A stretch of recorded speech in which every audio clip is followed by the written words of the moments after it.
When you're struggling with retroactive jealousy, it's all too easy to get completely consumed by the past. This is why it's so important to have a clear idea of an ideal future, which is the subject of today's video. I'm going to share a crucial question that I think every retroactive jealousy sufferer should ask themselves. My name is Zachary Stockill, and since 2013, I've been helping men and women from all over the world overcome retroactive jealousy and save their relationships. If you'd like more information about my work or you'd like to work with me one-on-one, please visit my website at retroactivejealousy.com. For the people who are new to my channel, new to my work, the term retroactive jealousy refers to unwanted intrusive thoughts, often obsessive curiosity, and what I call mental movies about your partner's past relationships and or sexual/dating history. It's an absolute nightmare, and it can result in people becoming totally fixated on the past.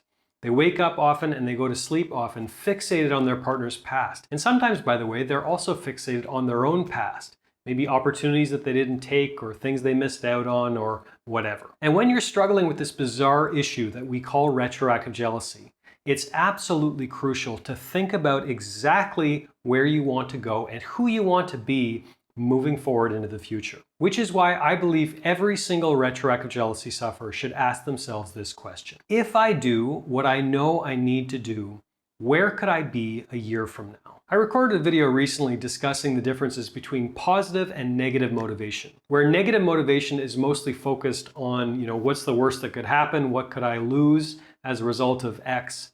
Positive motivation is the flip side, which basically says, what could I gain if I do X? So naturally, the question that I just posed to you is more related to positive motivation. And I like this question for a couple of reasons. Number one, what I know I need to do. So most people are fairly self-aware, especially if they're struggling with a problem like retroactive jealousy. If they're struggling with a problem like retroactive jealousy, if you are struggling with a problem like retroactive jealousy, you're probably making certain mistakes, and you probably realize at the same time that you're making certain mistakes. And thus you probably have some idea of what you know you should be doing. The second part of this question is relating to the time frame that we're talking about here. Where could I be a year from now if I do what I know I need to do? A year sounds like a long time. I'm in my mid-30s now, and it seems like every year just keeps getting shorter. A year isn't as much time as we may imagine it to be. At the same time, a year is enough time that real change, profound changes can be possible. Changes in your physique, perhaps, changes in your psychology, changes in your relationship, changes in your outlook on life, on love, on the world. You can go through a staggering amount of change in 1 year. You can transform yourself to a considerable extent with a year time horizon. And if you need to make this time horizon a little bit more tangible, to make it more real in your mind, there's an interesting experiment that you can try. You can go on your phone or you can go on your computer or whatever, anywhere where you have a certain photographic record of your life. Go back to exactly 1 year ago today. See what you were doing, see where you were, see who you were spending time with. You may be surprised in realizing wow, that feels like it was yesterday. It was 1 year ago. And at the same time, this exercise is interesting. Going back in your photo history to exactly 1 year ago to reflect on who and where you were. At the same time, this is interesting and valuable because you may be shocked to discover that either a lot of changes happened or maybe almost no changes happened. In certain cases, you may realize that you're still struggling with retroactive jealousy the same amount or maybe even worse than you were a year ago. And what does that tell you? That probably tells you that certain changes are not only advisable, but maybe actually essential. If you keep doing what you're doing, you'll keep getting what you're getting. Do you really want to be struggling with retroactive jealousy the same way as you were struggling with retroactive jealousy a year ago, a year from now? In other words, do you want to stay stagnant? Do you want to stay in this place of struggling with painful, intrusive thoughts, obsessive curiosity, and non-stop mental movies about your partner's past? Do you really want to be in that place a year from now?